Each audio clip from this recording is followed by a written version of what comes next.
que se decidió, prenda la cámara y el micrófono, porque la noticia habla de una Etelvina Medianero de Bonagas que se aferra al cargo de rectora de la universidad, pese a haber comunicado previamente su renuncia al Ministerio de Educación el pasado 11 de mayo.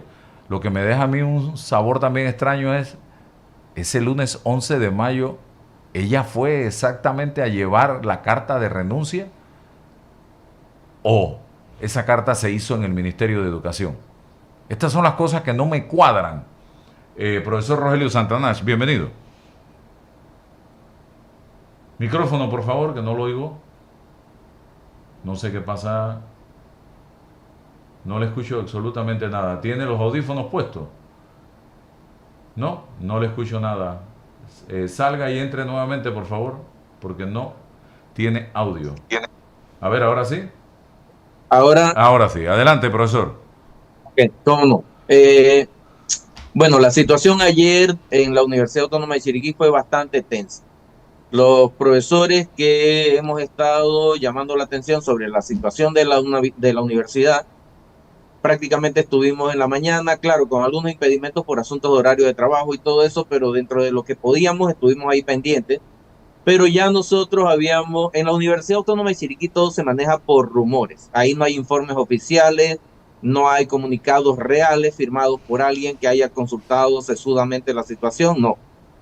Todo se maneja por rumores y en la noche ya teníamos informes de gente que nos llamaba diciéndonos que habían estado comunicándose con ellos, los que son parte del Consejo General, para pedirles que votaran a favor de la permanencia de la rectora tal como estaba hasta ahora.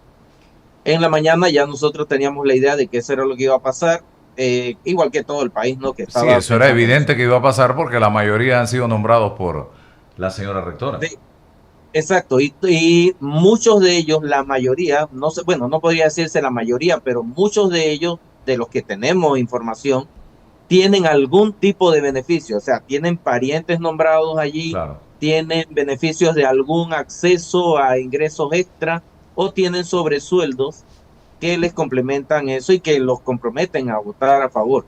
Entonces, todo lo que venía ya nosotros nos lo imaginábamos. Al final, cuando se dio la decisión final, sí hubo una revuelta bastante fuerte porque los estudiantes, claro, el ímpetu este de la juventud, estuvieron haciendo una especie de escrache bastante fuerte a la rectora y a todo el grupo del Consejo General, pero precisamente con respecto a la observación que hizo usted hace un par de segundos, me parece que dirigido hacia allá estaba la situación de la rectora. Yo no creo que la situación de la firma de la renuncia por parte de la rectora haya sido frente a la ministra porque la ministra la haya llamado, aunque eso es el argumento que uno de los decanos me dio después de la reunión ayer, pero me parecería que no porque precisamente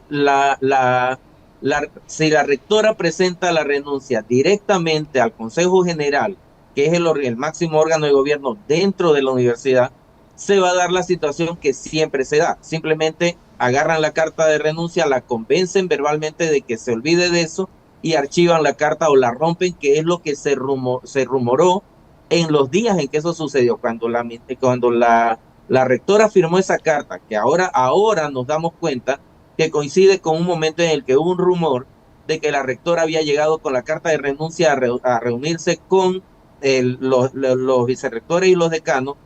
Incluso se habló de que uno de los vicerrectores, frente a la rectora y frente a la hija de la rectora, todo eso son rumores, rompió la carta de renuncia que era una copia de lo que se había entregado u otra original de lo que se había entregado a la ministra. Entonces, creo que precisamente por eso ella había ido a firmar allá, porque dentro de la universidad el aparato que ella misma ha creado como sistema la tiene encorsetada dentro de una situación de la cual ella no puede salir. Entonces, creo que podría ser girando en ese torno a lo que se refiere la Eso se situación. resuelve, profesor, con una sola palabra dentro de la carta. Irrevocable. No, es que no es necesario que diga que es irrevocable, porque el sentido de la descripción de la renuncia dentro del reglamento universitario y fuera, tanto para los que se usan para todos los contratos de la Universidad Autónoma de Chiriquí como lo que dice la ley afuera, es que la renuncia es unilateral. O sea, el hecho de que ella firme ya le da existencia y validez a la carta sin necesidad de que sea aceptada por Pues no. el Consejo General. Lo que ellos tenían que hacer por norma, por lo que dice la ley, era aceptar la renuncia, darle trámite y asignar el rector de acuerdo con lo que establece el reglamento, la ley. Entonces, pero lo que hicieron fue una especie de mamotreto en el que ellos decidieron si aceptaban o no la renuncia, se hizo una especie de discusión, evaluaron pros y contras y al final, según ellos, decidieron que lo mejor para la universidad y el mundo era que la rectora permaneciera allí. Lógico, de Pero acuerdo mi con... punto es, si ella pone en esa carta, mi renuncia es irrevocable, el Consejo de Seguridad, el Consejo Académico puede decir misa en el Vaticano, que no hay vuelta de página. Pero hasta eso obvió. ¿Por qué? Ahora, eso precisamente es parte de lo que se ha discutido allá. Yo no soy parte de los que creen eso, pero muchos piensan que incluso la firma de la renuncia fue una especie eh, de autoflagelación buscando crear una especie de aura de mártir dentro de la Sí, universidad para entonces, victimizarse. sí, victimizarse para que todo el mundo le pidiera que no, que se quedara, que no lo hizo todo el mundo, lo hizo el grupo de vicerrectores, decanos y administrativos que reciben beneficios en alguna forma a partir de ese vínculo con la universidad y apadrinado por la administración actual. Ahora, todo lo que estamos hablando podría ser demostrado si esas investigaciones que por fin se están haciendo y que parecería que se están haciendo de manera más seria, porque la última vez que se hizo una auditoría forense dentro de la universidad hace un año y medio, en realidad la hizo el contralor anterior, que tampoco era la perla más brillante del collar, o sea, era un tipo que venía ya sucio de por sí a hacer una auditoría cuando la auditoría depende mucho de la confianza y él había perdido la confianza desde hace mucho tiempo. Pero ahora asumimos que la Contraloría está haciendo el proceso de una manera que puede dejar ver alguna vez lo que sí está pasando dentro de la universidad. Y si al final investigaciones serias reflejan que la rectora estuvo haciendo todo bien, yo en lo personal lo dudo, pero si eso pasara, entonces que se mantenga como está. Ujú. ¿Ya les pagaron o les están pagando, les van a pagar a los docentes y administrativos? O sea, se están recibiendo los pagos, pero hay un problema serio con eso porque, por ejemplo, ya sabemos, es de conocimiento general que el seguro no está, o sea, se está descontando la cuota de seguro, pero no está llegando al seguro. Entonces, no estamos cubiertos el seguro social, pero además, en la última quincena, las últimas dos quincenas, llegan los cheques con los pagos con los descuentos de instituciones de crédito, por ejemplo, bancos, financieras, etcétera, incluso las pensiones alimenticias que van por descuento directo. Y resulta que ese dinero tampoco ha llegado ni a las instituciones ni a los hijos de las personas que tienen esas pensiones. Y hace un par de días, uno de los profesores, el profesor Absel Navarro, es una persona que ha estado luchando fuertemente con esta situación, tratando de mejorar la situación de la universidad, él hizo una verificación y resulta que él, como ya ahora todo se hace por pago a partir de ACTH, resulta que muy poca gente tiene descuento directo por ahorro, pero él mantiene un descuento directo por ahorro y resulta que a él le descontaron el ahorro, pero no se depositó en la cuenta de él. Entonces, todo eso está pasando.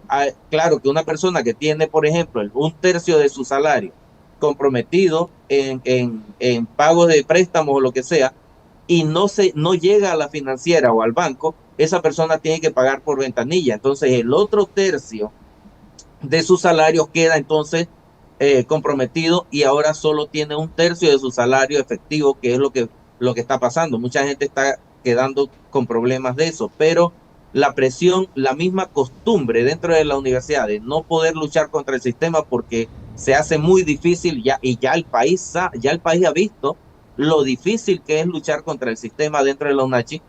Entonces, mucha gente ya lo que hace es básicamente aceptar de manera masoquista la situación y bueno, esperar que todo se mejore por sí solo.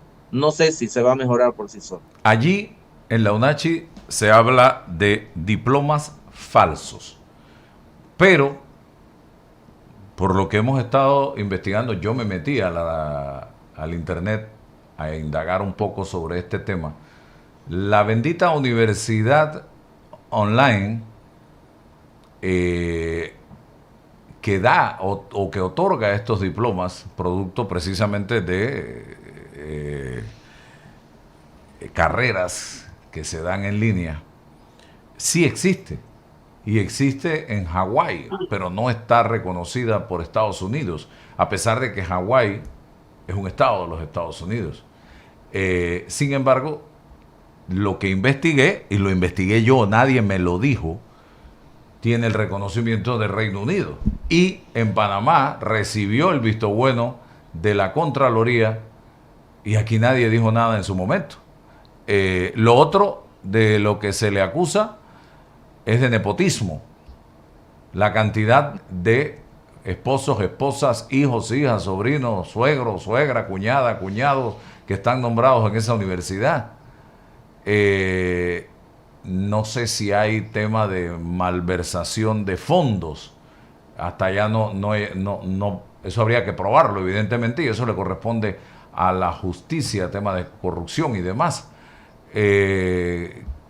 ¿Qué otras cosas se pueden mencionar dentro de todo lo que se ha hecho? Ahí salió información de propiedades que ha obtenido, que ha comprado, no sé si antes de ser rectora o después de ser rectora. Todas estas cosas le toca investigarlas a la justicia. Ese es el tema que tenemos en este país, la debilidad que hay o la lentitud que hay en la justicia panameña, porque este tema no comenzó la semana pasada, profesor. Este tema venimos hablando desde hace rato. Tenemos años en eso. Ahora, hay que aclarar algo con respecto a los títulos. No se refiere a títulos falsos.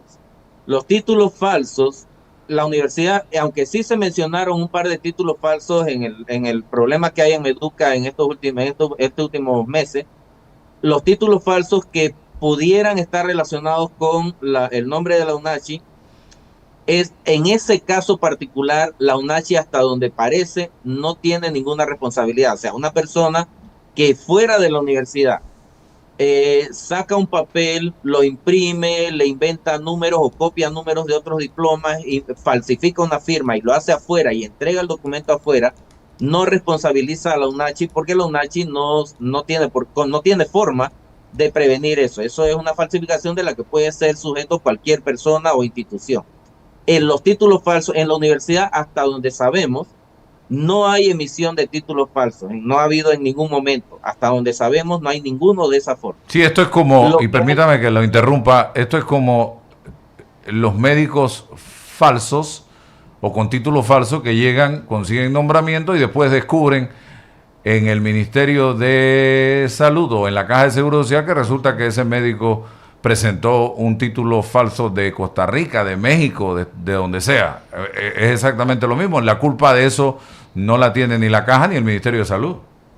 Exacto, pero de lo que sí es culpable la administración actual con respecto a títulos es que esa universidad que menciona, la Atlantic International University y la otra sucursal, que es la American Undergraduate University, que está radicada en Hawái, esa universidad con esas dos dependencias, ellos emiten unos títulos basados en un sistema de análisis de datos que al final terminan siendo fraudulentos desde el punto de vista de nosotros, pero en realidad esa universidad señala en su misma página que sus títulos no son válidos. O sea, la empresa que emite esos títulos es reconocida como empresa dentro de Estados Unidos, pero en términos educativos y de formación profesional no son reconocidos en forma académica, o sea, sus títulos no son válidos para nadie que no quiera reconocerlo,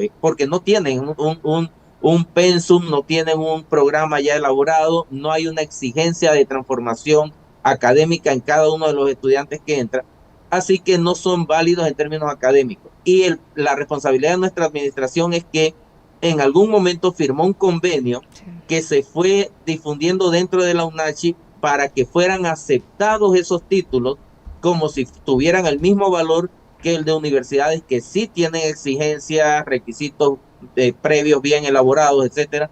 Entonces, el problema es que esos títulos fueron utilizados para obtener beneficios dentro de la universidad y cuando no son universidades acreditadas. Son reconocidas en términos como empresa en su país, pero no son ni académicamente reconocidos allá ni académicamente válidos acá, o al menos no deberían ser válidos. Hay países como Colombia y otros países que no los aceptan, muchos países que no los aceptan. Entonces, acá mismo, dentro de la misma UNACHI, hay facultades que nunca aceptaron esos títulos, pero eso dependía de en qué momento recibían la información de la manera como se obtenían los títulos. Entonces, claro, los primeros títulos que llegaron se aceptaron porque nadie conocía la forma como se había hecho el convenio entre esa universidad y la UNACHI, pero allí también se habla de que todo esos rumores, de que dentro del sistema universitario de nosotros había personas que obtenían beneficios de comisión por eso, por los trámites de esos títulos. Entonces habría que investigar si eso es cierto y cuáles son las responsabilidades. Uh-huh. Profesor, buenos días. Una consulta y ante el tema en mención, ante la identificación y la investigación que se deriva de estos títulos, quiero saber si administrativamente se han tomado acciones en contra de esas personas que de alguna manera le fueron reconociendo los títulos y que se beneficiaron para escalar o cambiar de posiciones y demás. Si hoy la universidad ha reaccionado en torno a todo lo que se ha venido dando en relación a quienes sí se vieron beneficiados. Bien, en algún momento, hace cuestión de un año, se desvinculó creo que a 4 profesores basados en eso, pero básicamente se aplica aquel adagio vulgar que dice al perro más flaco se le pegan las pulgas. Resulta que los que tenían menos implicaciones o los que habían afectado de manera menos fuerte al erario público y al sistema académico fueron los más afectados, pero estamos hablando de 4 o 5, cuando en realidad se han reportado 180. También hay que ver que algunos registraron ese diploma dentro de la UNACHI, pero no lo utilizaron para cambiar, para reclasificar o cambiar su situación. Pero sí, hace como 2 meses comenzó a manejarse una información acerca de que el Consejo se reunió nuevamente, el Consejo Académico, y comenzaron a sacar a relucir los expedientes individuales de las personas que entregaron los diplomas, y habría que ver cuáles son las transgresiones que hayan cometido con respecto a eso, para entonces ver qué se va a hacer. Pero solo sabemos lo que se comenta en rumores, porque nunca ha habido una especie de reunión en la que se explique esto está pasando, se dice tal cosa, esto es lo que se ha entregado, así que la universidad se maneja todo con rumores, a pesar de que tenemos una super facultad de comunicación, resulta que nunca pasa nada. Facultad de comunicación. De eso habría que hacer otro programa y otra entrevista, y creo que duraría mucho tiempo, porque esa es una de las facultades dirigidas por alguien que está extremadamente cerca de la señora rectora de la UNACHI, Etelvina Medianero de Bonagas, mi querido profesor Rogelio Santanash. ¿Qué queda ahora? O sea, parece que hay una especie de batalla o de guerra campal entre el Ejecutivo, que ese es el tema, el Ejecutivo, el gobierno, y han mandado a la general Lucy Molinar contra la rectora de la UNACHI. Ahí está centrada la batalla, la guerra, y esto no beneficia en nada, porque eso es el reflejo de que las instituciones en este país no funcionan. Porque en un país donde las instituciones funcionen, la ministra de Educación no tiene nada que hacer allí.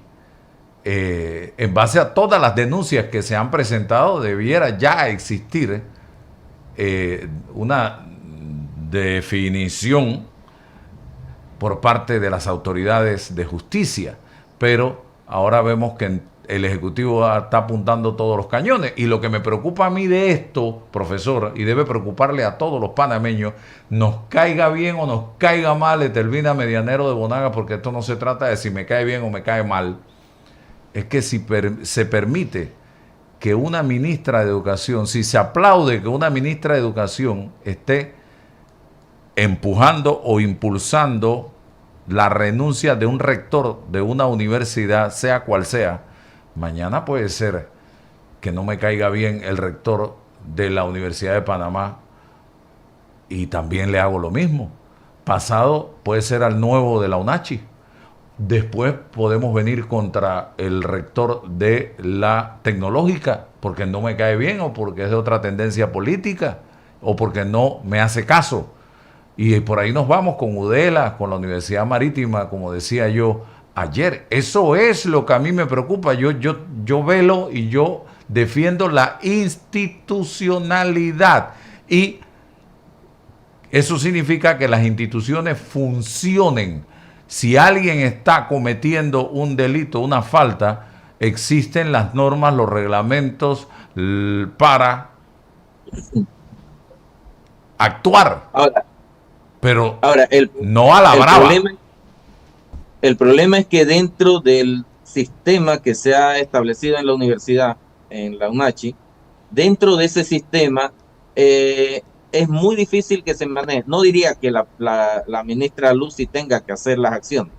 Me refiero a que dentro del sistema, por ejemplo, hace 2 semanas, hace como una o 2 semanas, un domingo, recibí una llamada diciéndome, yo estaba fuera yo vivo a 30 minutos de la universidad y estaba más lejos incluso, estaba cerca de la frontera con Costa Rica, y resulta que recibo una llamada en la que me dicen que había gente en las oficinas de la universidad un domingo, que habían llamado a la gente a las oficinas en la universidad y que había muchas oficinas abiertas. Nunca pude verificar, pero después consulté y varios otros me dijeron que sí, que habían estado en la universidad y que habían visto oficinas que usualmente un domingo están cerradas y que normalmente están cerradas porque el horario es de lunes a viernes, pero a veces las oficinas abren por situaciones particulares, por ejemplo, los cursos de maestría, los cursos de doctorado, situaciones especiales. Pero había oficinas que usualmente no abren ni siquiera bajo esas condiciones, estaban abiertas. Y era precisamente en los días en que se estaba hablando del inicio de las investigaciones de la Procuraduría y de lo que venía por Contraloría. Nosotros, lógico que lo que nos queda es especular. 1, si es realmente cierto que estaban abiertas esas oficinas. 2, quiénes eran los que estaban en esas oficinas ese día. 3, qué tenían que estar haciendo personas un domingo trabajando si no se había anunciado que había un evento especial por el cual ellos tuvieran que estar allí. Entonces ya uno especula de si estarán triturando documentos, si estarán arrancando hojas. Ahora, yo entiendo que Contraloría se daría cuenta de espacios en blanco, así que yo en lo personal no lo vería como tan peligroso, pero es un indicador de la forma como está la situación en la universidad, que es muy escandalosa porque nadie sabe nada nunca, nadie sabe nada si es cierto. Y 2, que las cosas se están manejando de una manera que nos está dejando como expuestos a que no podemos hacer nada adentro y que tiene que venir gente de afuera a arreglarlos. Y yo en lo personal me voy al extremo y lo pragmático es que es cierto que, por ejemplo, es prohibido que un policía armado entre a la universidad. Pero si dentro de la universidad hay una persona armada amenazando la vida y la integridad de otras personas, es necesario que el policía entre con su arma y resuelva el problema. Entonces, están llevando la situación a algo como eso. Dentro de la universidad se han puesto demandas, denuncias de toda clase, de hecho, muchas veces ponemos demandas que percibimos a inicio que van a ser efectivas, y resulta de pronto que dentro de una fiscalía desaparecen porque se emite un fallo. Este último se emitió una demanda contra las elecciones de los decanos, porque hay varios decanos que legalmente no podían participar en las elecciones, y lo que se hizo fue que se declaró insustancial el proceso porque ya no eran válidos, pero sí eran válidos, los decanos están allí, aquellos que considerábamos nosotros que no debían haber participado en las elecciones, ahí están. O sea que no, la sustancia no había desaparecido, pero la Corte Suprema simplemente decide que sí. Y lo que se piensa es que algún vínculo hay entre la administración de la universidad y la Corte Suprema. Pueden culparnos de paranoia, pero básicamente es que nos llevan a una situación en la que no sabemos nada, y las únicas explicaciones son las que pueden surgir dentro de las cabezas de nosotros y los corrillos que se forman en la universidad. Bien. Gracias, profesor Rogelio Santanash. Acciones a seguir por parte de los profesores, de los estudiantes frente a esta situación.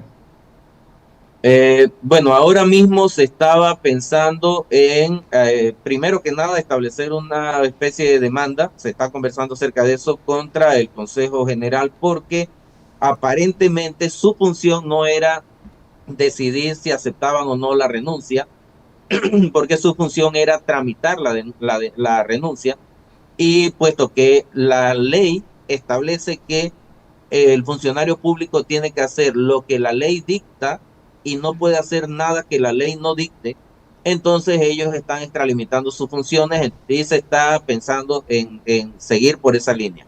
Por otro lado, esperar a que Contraloría lleve a cabo esa auditoría forense que la hemos estado esperando y solicitando por mucho tiempo, para saber si realmente lo que creemos que está pasando, o de pronto no hay pruebas, no hay evidencia de que nada esté pasando, y bueno, tendríamos que aceptar que todo es legal y en buena ley.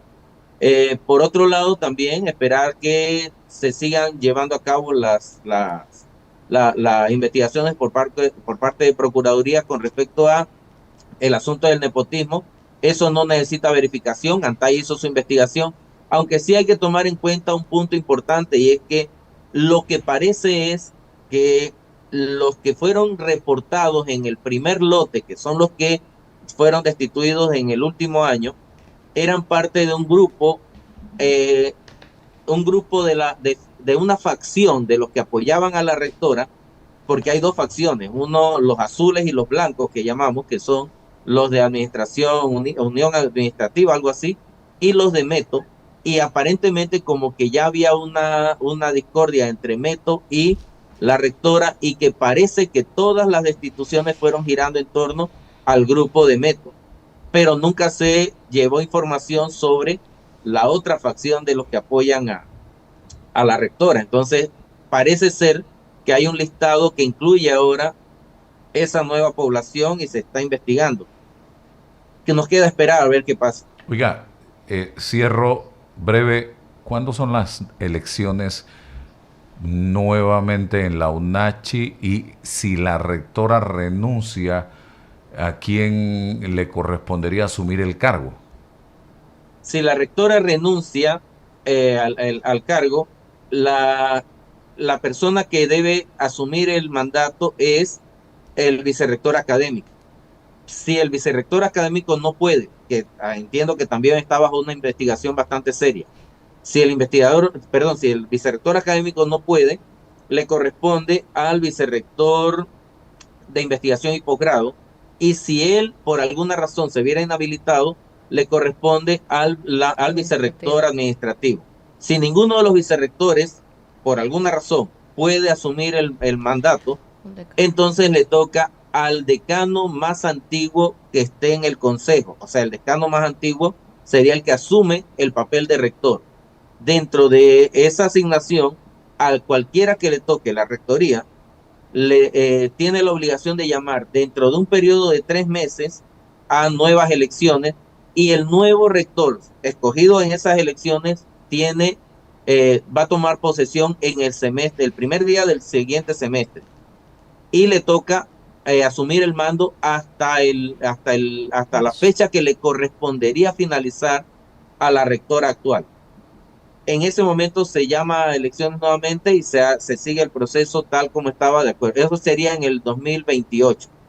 En mayo del 2028 deberíamos estar escogiendo un nuevo rector, a menos que la rectora renuncie ahorita y tuviéramos que escoger un rector de transición en el momento, dentro de 3 meses, en un periodo de 3 meses, para que asuma el primer semestre del otro año.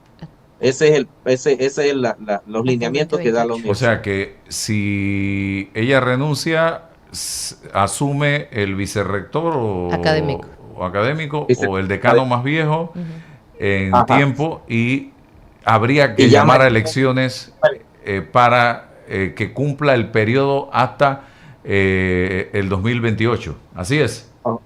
O sea, tendríamos dos rectores de transición, uno momentáneo y el otro oficialmente cumpliendo su papel de rector hasta el final resto del periodo. mandato de Etelvina Medianero Bonagas, y ya habría elecciones en mayo del 28 para escoger un nuevo rector. Exacto. Ok. Así es. Estamos claros. Gracias, profesor Rogelio Santanash, por estar con nosotros. Más adelante también vamos a tener acá a el abogado de la rectora de Etelvina Medianero de Bonagas. Todas las partes hablan aquí en Noticias 180 Minutos. Eso es lo que caracteriza